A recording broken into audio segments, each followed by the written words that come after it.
অষ্টম শ্রেণীর দ্বিতীয় সামষ্টিক পরীক্ষা কিন্তু আগামী মাসেই। আর গুরুত্বপূর্ণ প্রশ্ন নিয়ে আমরা হাজির হয়েছি তোমাদের সামনে।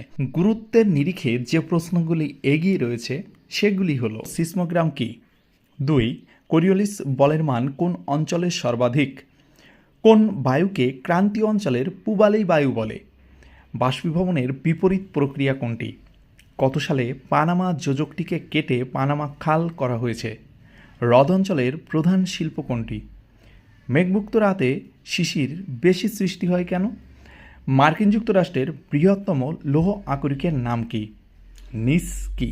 ভীষণ গুরুত্বপূর্ণ প্রশ্নের মধ্যে কিন্তু এটি অন্যতম। পৃথিবীর উচ্চতম আগ্নেয় পর্বতের নাম কি? এই প্রশ্নগুলির সঙ্গে আরও একটি শীট কিন্তু রয়েছে, যেটির প্রশ্নগুলিও কিন্তু ভীষণ গুরুত্বপূর্ণ। এখন কিন্তু আমরা সেই শীটের প্রশ্নগুলোই উত্তরসহ আলোচনা করব। তোমরা দেখতেই পাচ্ছ, প্রথম যে প্রশ্নটি সেটি হচ্ছে, ব্যাসাল্ট শিলা দ্বারা গঠিত অঞ্চলে কী আকৃতির ভূমিরূপ দেখতে পাওয়া যায়? উত্তর আমেরিকার ভূমধ্যসাগরীয় জলবায়ু অঞ্চলের দুটি উদ্ভিদের নাম লেখো।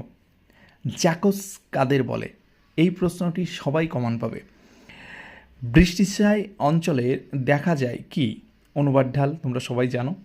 দক্ষিণ আমেরিকার বৃহত্তম দেশ কোনটি? পৃথিবীর উচ্চতম হ্রদ কোনটি? পরিচালন বৃষ্টি হয় কোথায়? হারমাটন এক প্রকার ড্যাশ বায়ু। নায়াগ্রা জলপ্রপাত কোথায় অবস্থিত? পৃথিবীর কসাইখানা বলা হয় কাকে? এটি সবাই কমন পাবে।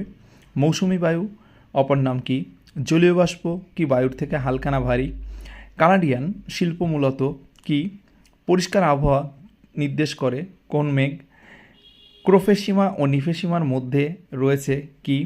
এভাবেই কিন্তু গুরুত্বের নিরিখে অন্যান্য প্রশ্নগুলি দেখে নেবে। সবার জন্য শুভকামনা রইল।